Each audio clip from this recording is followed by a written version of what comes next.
বরকতের উদ্দেশ্যে সওয়াবের আশায় আমি তেলাওয়াত করেছি আপনাদের থেকে দোয়া নেওয়ার জন্য।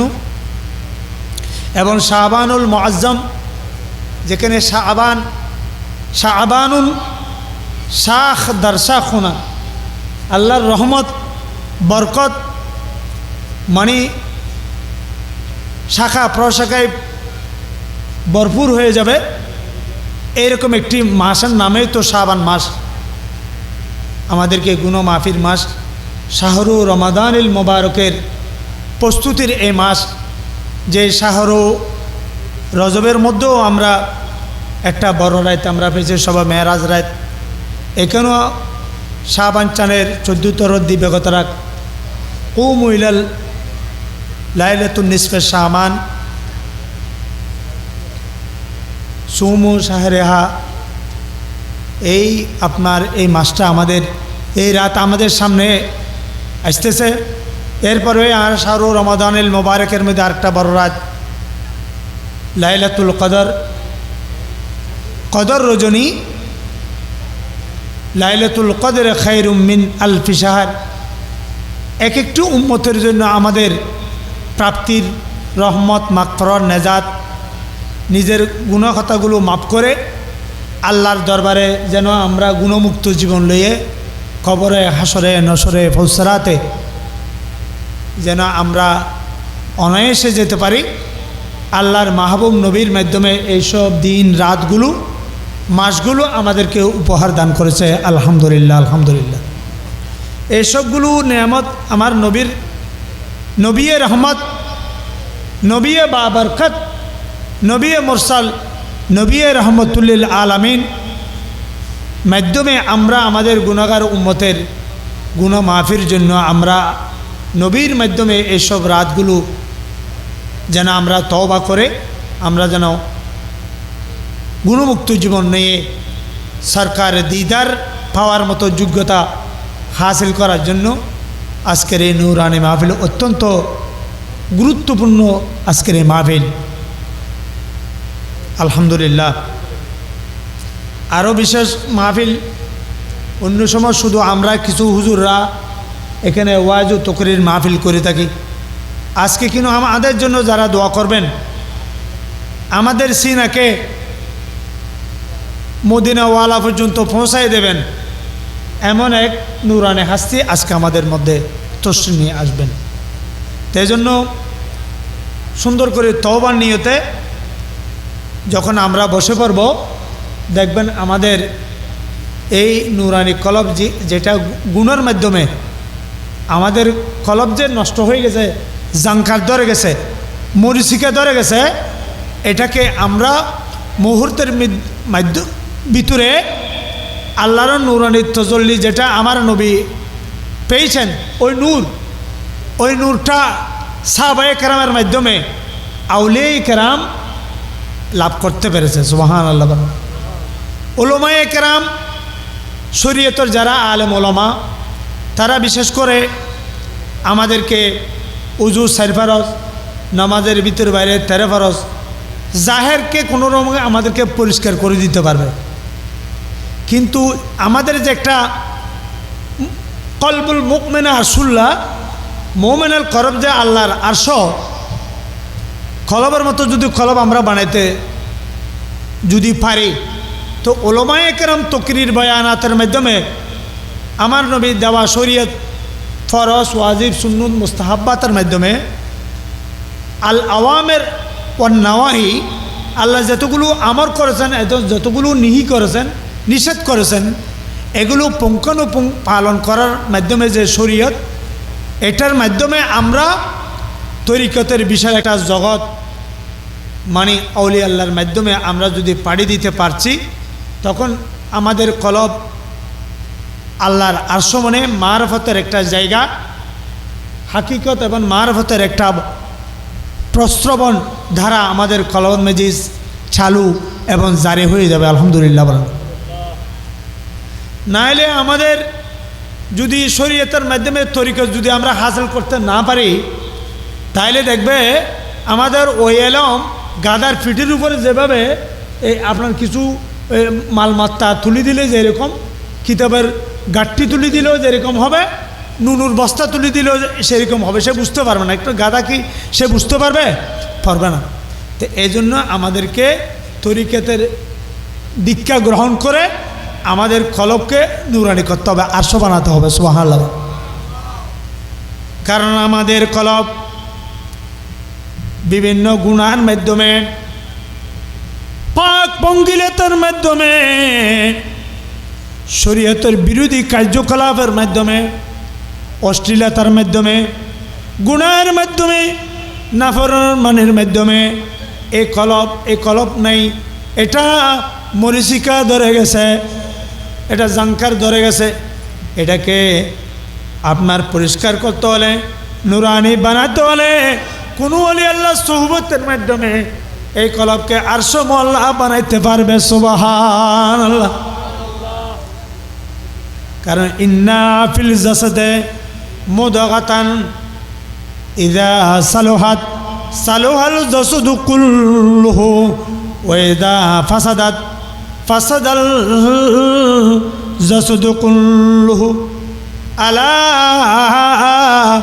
ওয়াহিয়াল কলব। আরে আমাদের বাম দুধের 2 আঙ্গুল নিচে একটা গোস্তর টুকরা আছে, যেখান থেকে আপনার এখানে ফেরেশতাও থাকে। আল্লাহর নুরানি ফেরেশতার একটা জালওয়াগা, এটা আল্লাহর নুরানি নূর মুবারক, যেটা আমার নবী হাসিল করেছে। ওই মদিনার নুরানি পাওয়ার হাউস থেকে ওলি আল্লাহর মাধ্যমে আমাদের এই কলবটা নুরানি হবে। এই কলবকে কলব বানাইতে হলে এই গোস্তর টুকরাটা যদি আমরা ঠিক রাখতে পারি তাহলে সব ঠিক থাকবে। আর এই কলব গুনার মাধ্যমে যখন নষ্ট হয়ে যাবে, তাহলে এই কলব নষ্ট হয়ে আমাদের পুরো জিসিম, পুরো শরীর জাহান্নামের একটা বড়ি হয়ে যাবে। নাউজুবিল্লাহ বলেন না, এটাকে ঠিক করতে হবে। এজন্য সদ কিতাব সদ বরকদর নারকুন রুয়ে দিলরা জানবে দিলদার কোনো সালাতুনিয়া।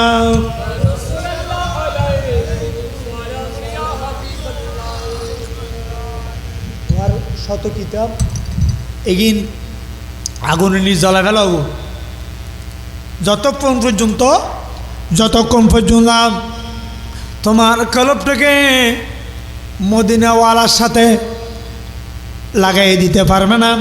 তরিকতের সিলসিলার মাধ্যমে এই কিতাবপত্র দিয়ে তুমি আগাইয়ে যেতে পারবে নাকি? এই জন্য আল্লামা রুমি রহমান সদ কিতাব সদ বরকদর নারকুন রুয়ে দিলরা জানবে দিলদার কোনো সালাতুনিয়া।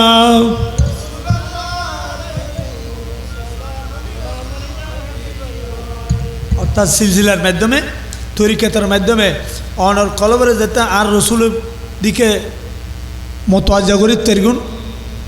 আমার এই কলবকে যখন মদিনাওয়ালার সাথে যখন মিলিত করতে পারবে, দেখা যাবে বড় দামি হয়ে যাবে। সুবহানাল্লাহ। তেরি মেরাজ কো লোহ কলম তক পৌঁছা, तेरी मेराज को लोग तक पहुँचा, मेरी मेराज को तेरे कदम तक पहुँचा। सलातुनिया সালাম নবী রসুল। আপনার মেরাজ হয়েছে লামখানে গিয়ে, আমাদের মেরাজ হবে ওলি আল্লাহর কদমের মাধ্যমে, সিলসিলার মাধ্যমে, তরিকতের মাধ্যমে। ওলি আল্লাহরা আমাদেরকে নবীর কদমের পর্যন্ত আমাদেরকে পৌঁছাইয়ে দেবে, নবী আমাদেরকে আল্লাহ পর্যন্ত পৌঁছাইয়ে দেবে। ঠিক কিনা? ওলি আল্লাহরা আমাদেরকে কোথায় পৌঁছাবে? আমার নবী পর্যন্ত পৌঁছাবে। আমার নবী আমাদের কেলাম খানের খুদার সাথে মিলাইয়া দিবে। আলা হযরত তৈবা से मगाए जाती है, सीनों में सुपाए जाती है, तौहीदों की में प्यालों से नहीं नजरों से पिलाई जाती है। सलातुनिया सलाम भी तैबा से मगाई जाती है, सीनों में सुपाई जाती है, तौहीदों की में प्यालों से नहीं नजरों से पिलाई जाती है। सलातुनिया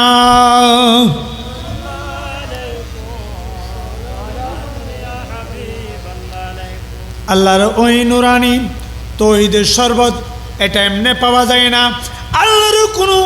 আল্লাহর ওলি আল্লাহর মাধ্যমে যখন একবার নজর করম হয়ে যাবে, দয়া হয়ে যাবে, দেখবেন আপনি মালামাল হয়ে যাবে। সুবহানাল্লাহ বলেন না।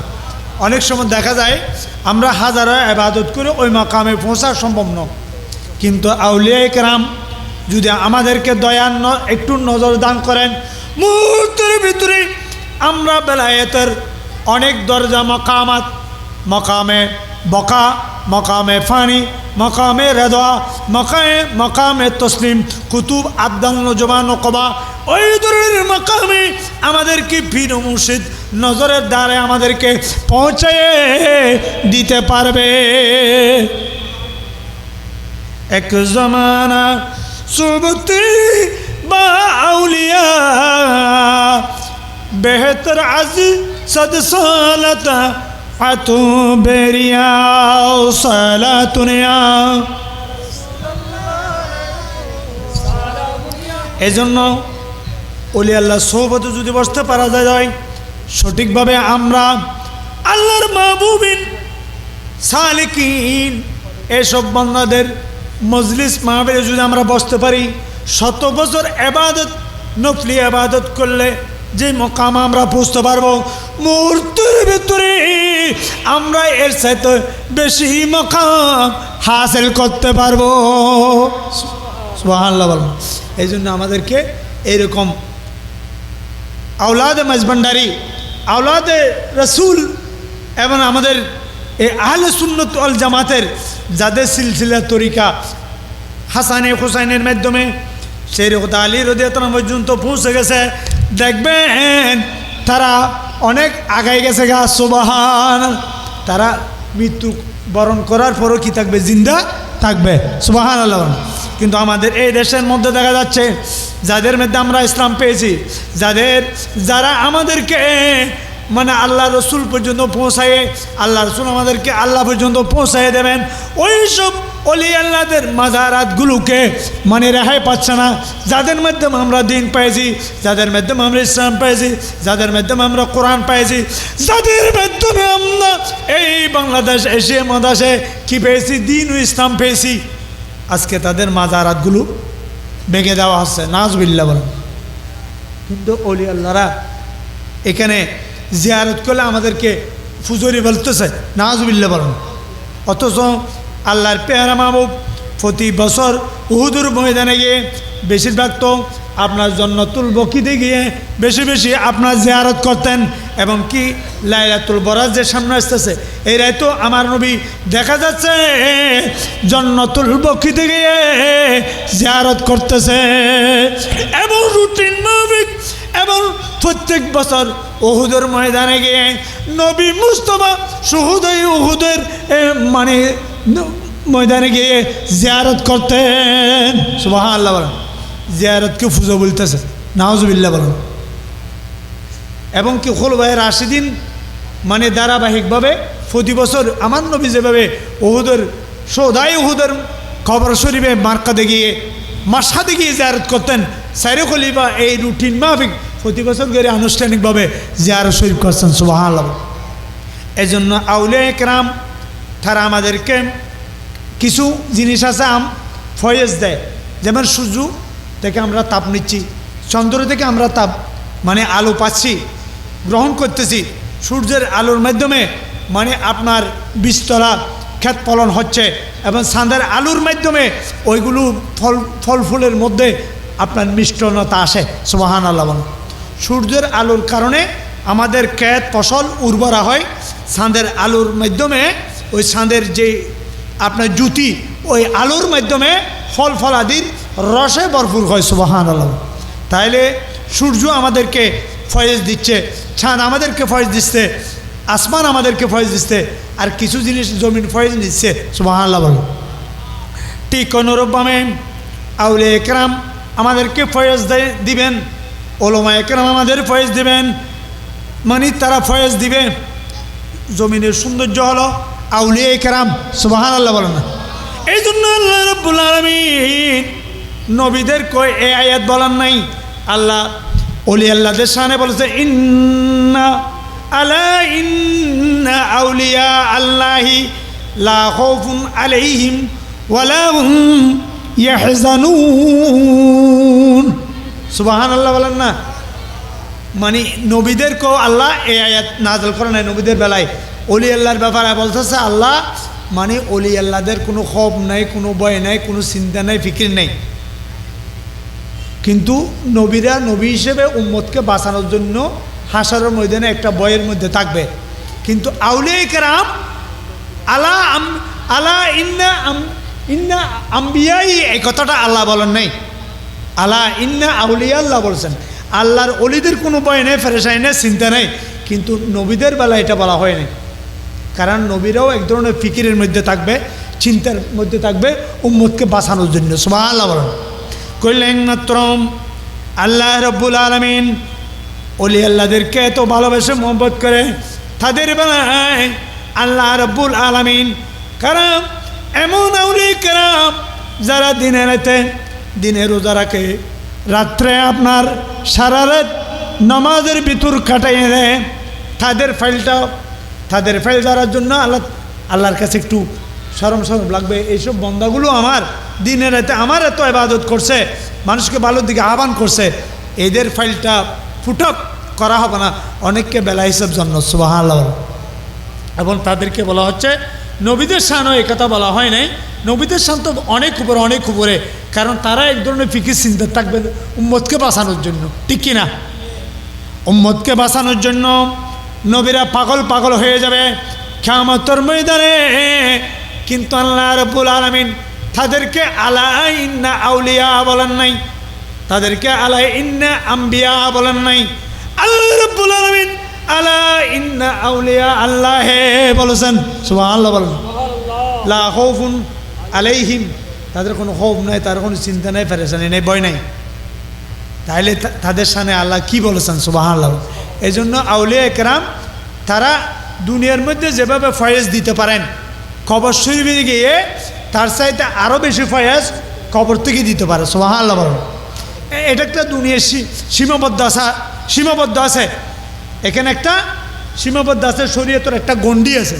কিন্তু ইমাম গজ্জালি রহমতুল্লাহ আলাইহির মতে দেখা যাচ্ছে যেখানে নুফুজ কুদসিয়ার রূহগুলো যখন বের হয়ে যায়, ইন্নান নুফুসুল কুদসিয়াতে, নুফুজ কুদসিয়াগুলো যখন জিসিম থেকে তখন তাদের রূহগুলো বের হয়ে যায়, ইয়াযাহাবুনা বাইনাস সামাই ওয়াল আরদ, তাদের ওই রূহগুলো আসমান জমিনে সব জায়গায় বিচরণ করতে থাকে। সুবহানাল্লাহ। তারা যেখানে চায় সেখানেই যেতে পারে। সুবহানাল্লাহ বলেন। তারা তাসারুফুল কোন, এখানে কবর থেকে আরও বেশি খেদমত করতে পারে। সুবহানাল্লাহ বলেন। তাদের কিতাব শাহ এমদাদুল্লাহ মাহাজার মক্কি রহমতুল্লাহ আলাইহি এমদাদুল মুস্তাক কিতাবের মধ্যে লিখতেছে, একজন মানে এমদাদুল্লাহ মাহাজারি মক্কি রহমতুল্লাহ ফির সাহেব হলো নূর আহমদ চিশতি রহমতুল্লাহ আলাইহি, মানে আশাবাড়ে তার ফির সাহেব দি শাহ এমদাদুল্লাহ মহাজের মক্কি রহমতুল্লাহ আলাই। আর এমদাদুল্লাহ মহাজের মক্কি রহমতুল্লাহ আলাই আপনার পীর মুর্শিদ হল নূর মোহাম্মদ চিশতি রহমতুল্লাহ আলাই। তাইলেই ওনার একজন মুরিদান ছিল, মানে অত্যন্ত গরিব পর্যায়ের। তো বলছে, বাবা তুমি কোনো চিন্তা ফিকির করিও না, দুনিয়ার মধ্যে যেভাবে আমি ফয়েজ তোমাদেরকে দিয়েছি, কবরে গিয়েও আমি তোমাদেরকে সে ফয়েজ দিতে পারবো। সুবহানাল্লাহ। হয়তো তোমার যা যা প্রয়োজন তুমি প্রত্যেক দিন আমার ওই কবর শরীফের মানে গিলাপ থেকে নিচের থেকে তুমি নিয়ে নেবে, দুই আনা পয়সা তুমি নিয়ে নেবে, এগুলোতে তোমার সংসার চলবে। সুবহানাল্লাহ। এই যুগের 2 আনা বর্তমান যুগের অনেক টাকা হবে না। প্রত্যেক দিন ওই পিসা হুজুরের নুরানি মাজার থেকে গিলাপের নিচ থেকে 2 আনা প্রত্যেক দিন নিয়ে নিতেন। সুবহানাল্লাহ। তাইলে বুঝা যাচ্ছে আপনার, এটা আমাদের কথা না, তাদের কিতাবে এমদাদুল মুস্তাক কিতাবের মধ্যে মানে অলি আল্লাহরা খবরে গিয়েও উম্মতের মানে আপনার আপন মুরিদের খবর নিচ্ছে, ওইখান থেকে মানে ব্যবস্থাপত্র করতেছে। সুবহানাল্লাহ। হয়তো তোমার কোনো টেনশন নাই, প্যারেশান নাই, এগুলো নিয়ে তোমার পরিবারের রুটি ওগাইর আর গরম ফসলের কাজ হয়ে যাবে। সুবহানাল্লাহ বলুন, ঠিক আছে? তাহলে অলি আল্লাহরা যেভাবে দুনিয়াতে আমাদেরকে ফয়েজ দিচ্ছে, খবরে গিয়ে তার থেকে আরো বেশি ফয়েজ দিতে পারে। সুবহানাল্লাহ বলেন না? এই জন্য ইমামে আজম আবু হানিফা রহমতুল্লাহ আলাই, যিনি 80 হিজরের তশরিফাওয়ারি তাবি, অনেক সাহাবার সাথে দেখা হয়েছে। 10 হিজরিতে ইন্তেকাল হয়েছে। হযরত হিজর আলাইহিস সালাম শরীয়তের ইলম শিখার জন্য, মসলা মেসলি শিখার জন্য আল্লাহর পক্ষ থেকে ইমাম আজম আবু হানিফা রহমতুল্লাহ আলাইহির দরবারে আসতেন। সুবহানাল্লাহ। অথচ আবার মুসা আলাইহিস সালাম ওনার থেকে এলমেন লাদুনি হাসিল করার জন্য মুসা নবী আলাইহিস সালাম হিজর আলাইহিস সালাম কাছে গিয়ে এলমে লাদুনি মানে হাসিল করেছেন। সুবহানাল্লাহ। আবার এই হিজর আলাইহিস সালাম আমার নবীর উম্মত, সিরাজুল উম্মাহ, কাশিমুল গুম্মাহ, ইমাম আজম আবু হানিফা রহমতুল্লাহ আলাইহির দরবারে এসে শরীয়ত মুহাম্মদী, শরীয়তের ফিকহ শিখার জন্য এই ইমাম আজম আবু হানিফা রহমতুল্লাহ আলাইহির নুরানের দরবার শরীফে আসতেন। সুবহানাল্লাহ। ইমাম আজম আবু হানিফা রহমতুল্লাহ আলাইহি দুনিয়া থেকে চলে যাওয়ার সময় হয়ে গেছে। তখন আল্লাহকে বলছে, বারি তাআলা আমার তো অনেক আরও শরীয়তে মুহাম্মদীর এলেম, ফিকহের এলেম অনেক বাকি রয়ে গেছে, কিন্তু ইমাম আজম আবু হানিফা রহমতুল্লাহ আলাইহি উনি তো রফিকা আলা, তোমার সান্নিধ্যে চলে যাচ্ছে, আল্লাহ তোমার কাছেই চলে যাচ্ছে, আমি নবীর শরীয়তের এলম কার থেকে শিখবো, জানবো, আমার তো আরও অনেক এলম শিখার বাকি রয়ে গেছে। সুবহানাল্লাহ। অথচ হযরত মুসা আলাইহিস সালাতু ওয়াস সালাম একদিন উম্মতদেরকে নিয়ে বসলেন, ওয়াজু তকরির করতেছে। তখন একজন বলছে, ও মুসা নবী, মানে জমিনের মধ্যে মানে কার কাছে এলম বেশি? হয়তো জমিনের মধ্যে আমার কাছে তো এলম বেশি। আল্লাহ এটাকে একটু পছন্দ করে নাই, এই কথাটাকে। হয়তো তোমার চাইতো আল্লাহ বলছে, মুসা নবী তোমার চাইতো আরও জ্ঞানী আছে। হয়তো বারি তাআলা উনিকে, ওনার সান্নিধ্যে যেন আমি যেতে পারি, ওনার থেকে আমি যেন এলমে লাদুনি হাসিল করতে পারি। হয়তো উনি হিজর আলাইহিস সালাম। সুবহানাল্লাহ। এই জন্য সংক্ষেপ কথা, হযরত মুসা নবী আলাইহিস সালাম হিজর আলাইহিস সালামের সাথে দেখা করার জন্য মাজমাইল বাহরাইনে গেলেন। 2 নদীর আপনার মিলনের স্থানে পৌঁছলেন। পৌঁছার পরে সংক্ষেপভাবে বলতেছি, তাইলে ওইখানে গিয়ে হিজর আলাইহিস সালামের সাথে দেখা হয়ে গেল এবং 2 জন নৌকার উপর আরোহণ করলেন। তারা কি করবেন? সমুদ্র পাড়ি দিয়ে ওইখানে পৌঁছবেন। কিন্তু হয়তো ও মুসা নবী, তুমি একটা কাজ করবে, তুমি দেখো আমার সাথে শরীয়তের এলম শেখার জন্য, এলমে লাদুনি হাসিল করার জন্য আসছো, কিন্তু দেখা যাচ্ছে আমার প্রত্যেক ইয়ার মধ্যে তুমি করবে না, প্রশ্ন করবে না, কারণ ইন্নাকা লান তাস্তাতিয়া মাইয়া সবরা। দেখা গেল উনি প্রত্যেক কাজে প্রশ্ন করে বসে। যেমন ওইখানে যেন নৌকাতে চললেন, নৌকাটা হিজর ইসলাম ফুল করে দিলেন, চিত্র করে দিলেন। হয়তো আপনি একটা সুন্দর একটা, যারা আমাদের থেকে পয়সাও নিলেন না, কোনো উজুরও নিলেন না, বেগাইর উজুর পয়সা করি সারা আমাদেরকে পার করাই দিতেছে, আর তুমি ওই সুন্দর নৌকাটাকে ফুল করে দিলেন, এটা তো ঠিক করলেন না। তো হিজে এসে বলছে, আমি বললাম না তোমাকে, তোমার মধ্যে ধৈর্য সবার একটা কম, হ্যাঁ, যে আমি কেন ফুল করে দিয়েছি এটাও পরে বলবো। হয়তো একজন মানে মাঝে মাল্লা মানুষ, এটা এই নৌকা দিয়ে উনি বউ বাচ্চার রুজি রোজগারের ব্যবস্থা হয়, উনি আমাদেরকে ফিরিয়ে নিয়ে যাচ্ছে, আর তুমি এটা ফুটো করে দিয়েছো। এইভাবে করে নৌকো থেকে নামার পরে দেখা গেল মাঠে কিছু বাচ্চারা খেলতেছে, ওখানে একটা সুন্দর সুরতের একজন মানে আপনার ছেলে, ওনাকে কি করলেন, কতল করে দিলেন, মানে দ্বিখণ্ডিত করে দিলেন। হয়তো এটি কী কাজ করলেন, এই যে ছেলেরা খেলতেছে বাচ্চারা, এটা সুন্দর একটা ছেলেকে আপনি কতল করে দিলেন। আমি বললাম না, আপনি প্রত্যেক কথায় কথায় এটু বলবেন, আপনার ধৈর্য সবর নাই আপনার। আবার যেতে যেতে বস্তি এলাকায় গেলেন, এটা সুর আপনার কাহাবের মধ্যে এই আল্লাহ রব্বুল আলামিন ওলি আল্লাহর এখান জীবনী বর্ণনা করতেছে, সুবহানাল্লাহ বলেন না। তখন দেখা গেল একটি বস্তি এলাকায় গেলাম, তাদেরকে বললো, ভাই আমরা তো মুসাফির মানুষ, আমাদেরকে কিছু খাবার টাবার থাকলে দাও। তারা কোনো মেহমানদারি করলেন না, তারা কোনো ধরনের মেহমানদারি করলেন না। বলার পরও তো আসার পথে দেখা গেল একটা দেওয়াল মানে ভেঙে পড়ার উপক্রম হয়েছে। হযরত মূসা নবী ইসলাম, হযরত হিজর আলাইহিস সালাম ওই দেওয়ালটাকে ঠিকঠাক করে মানে আবার নির্মাণ করে দিলেন, সুবহানাল্লাহ। হয়তো আমাদেরকে কিছু মেহমানদারি করলেন না, কোনোদিনও ইজ্জতও করলেন না, খাবার দাবারও দিলেন না, আর ওই বস্তি এলাকার দেওয়ালটাকে আপনি পুনর্নির্মাণ করে দিলেন, ঠিকঠাক করে দিলেন। হদে ঠিক আছে, হদে তোমার সাথে আর আমার হবে না, তুমি তোমার রাস্তা নাও, আমি আমার রাস্তা নেব, সুবহানাল্লাহ। কিন্তু এই তিনটে কাজ কেন করছেন একটু আমাকে বুঝিয়ে দেন। তখন হিজর আলাইহিস সালাম বুঝিয়ে দিলেন, এই নৌকাটা নতুন নৌকা, ওই আপনার এটাকে যদি ফুটা করে দেওয়া না হয়, ওই এলাকার বাসা এই নতুন নৌকা পাইলে উনি কী করবে, জব্দ করে ফেলবে। এই জন্য এই গরিব মানুষের মানে পরিবার পরিজন চলে মেনটেন করে এই নৌকার মাধ্যমে মাঝি মাল্লা মানুষ পার করাইয়া কিছু টাকা গায়রা যেগুলো পাই, এগুলো দিয়ে পরিবার পরিজনের ভরণ পোষণ চলে। আর যদি নতুন নৌকা যদি ওই বাসায় ভাই নৌকা কী করবে, জব্দ করে ফেলবে। আমি এই জন্য ফুটো করে দিয়েছি যাতে করে এই নৌকাটা নিতে না পারে। এটা বালা করলেন না খারাপ করলেন? বালাই তো করলেন। তো একটা বাচ্চাকে মেরে ফেললেন যে, হয়তো বাচ্চা এটার মা বাপ অত্যন্ত নেককার মানুষ, এই ছেলে অত্যন্ত ভালোবাসে মা বাপে, কিন্তু এই ছেলে যখন একদিন বড় হয়ে যাবে, মা বাপ এই ছেলের প্রেমে পড়ে, মহাব্বতে পড়ে, মা বাপ দুইজন জাহান্নামী হয়ে যাবে। এই জন্য আমি ওনাকে কতল করে দিয়েছি যাতে মা বাপ ঠিক থাকে, জাহান্নামে না হয়। তো আমি বালা করলাম না খারাপ করলাম, আমি তো বালাই করলাম, সুবহানাল্লাহ। তো ওখানে বস্তি এলাকার মধ্যে গিয়ে ওরা মেহমানদারি করলো না, আপ্যায়ন করলো না, ওদের দেওয়াল ঠিক করে দিলেন। এটা কোন ধরনের? হয়তো নয়, ওই দেওয়ালের নিচে কিছু এতিমের কি আছে, মালদল খজিনা আছে, কিছু গুপ্ত ভাণ্ডার আছে। এই দেওয়ালটা যদি পড়ে যায়,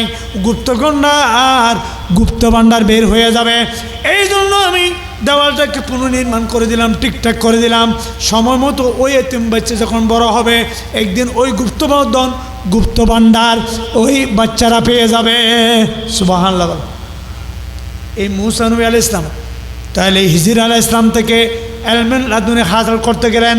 আর এই হিজর আলাইহিস সালাম আমাদের ইমাম, গোটা পৃথিবীর কিয়ামত পর্যন্ত যার মসলা মুসলি পৃথিবীর অর্ধেক মুসলমান, যার হানফি মজাবের অনুসারী, হানফি মজাবের যে মানুষ, আমরা পৃথিবীর অর্ধেক মুসলমান যার অনুসারী, হানফি, শাফি, মালিকি, হাম্বলি, এই ইমাম আবু হানিফা রহমতুল্লাহ আলাইহির দরবারে হযরত হিজর আলাইহিস সালাম শরীয়তের জ্ঞান শেখার জন্য, ফিকহ শেখার জন্য আল্লাহর দরবার থেকে মঞ্জুরি করে মানে এলম শিখেছেন। কিন্তু আরও এলম বাকি রয়ে গেছে, বাদ বাকি এলম তুমি ইমাম আবু হানিফা রহমতুল্লাহ আলাইহির মাজারে পাকে যাইবা, ওইখানে গিয়ে ও হিজর ইমাম আবু হানিফা থেকে বাদ বাকি এলম শিখে নেবে, সুবহানাল্লাহ। তাইলে কি বোঝা গেল? ওলি আল্লাহরা কবর গিয়ে কি আছে, এখানে জিন্দা আছে, সুবহানাল্লাহ। ওখান থেকে ফয়েজ দিতে পারছে। এই জন্য ইমাম শাফি রহমতুল্লাহ আলাই উনি বলতেছে হয়তো আমার কোনো মশলা মশলির মধ্যে যদি কোনো ধরনের সমস্যায় পড়ে যেতাম, দুনিয়াবি অনেক সমস্যা যখন আমি পড়ে যেতাম, ফিলিস্তিন থেকে হেঁটে হেঁটে হেঁটে হেঁটে আমি একেবারে কুফাতে গিয়ে বাগদাদে গিয়ে ইমাম আবু হানিফা রহমতুল্লাহ মাজারে পেকে যাইতাম। সুবহানাল্লাহ। ওখানে গিয়ে আমি রফা আদায় করতাম না, ইমাম শাফি রহমতুল্লাহ রফা আদায় করতেন। নারে তাকবীর, আল্লাহু আকবার, নারে রিসালাত, ইয়া রাসূল, নারে গাউসিয়া, গৌসুল আজম মজভন্ডারি, উলামায়ে আহলে সুন্নাহ, হযরতে হাফজা শাহ রহমতুল্লাহ আলাইহি, মাহফিল ঈদ মিলাদুন নবী।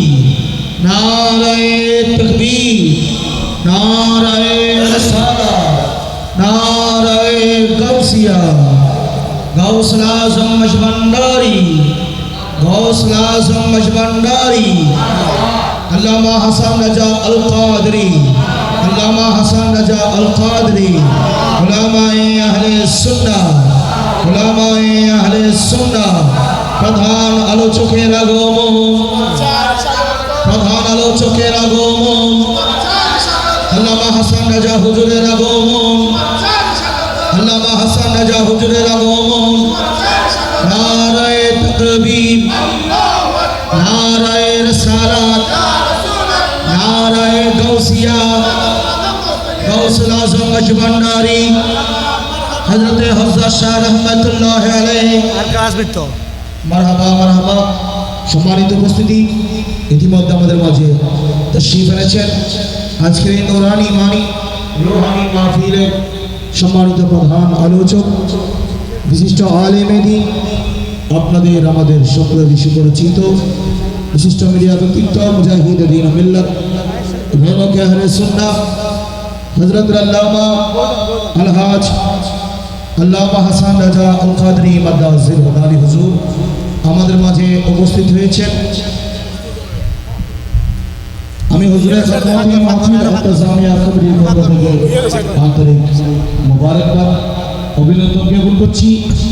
মাহফিলের আশেপাশে বিশেষ করে যারা দোকান পাড়ে রয়েছেন, রাস্তার মধ্যে দাঁড়িয়ে রয়েছেন, মেহরবানি করে সকলের নিকট বিনীত অনুরোধ জানাবো আপনারা এদিক সেদিক ঘোরাফেরা না করে মাহফিল প্রাঙ্গণে বসে পড়ুন। ইতিমধ্যে আমাদের মাহফিলের প্রধান আলোচক মহোদয় উপস্থিত হয়েছেন। হুজুরের নূরানি আলোচনা অল্প কিছুক্ষণের মধ্যে আরম্ভ হবে।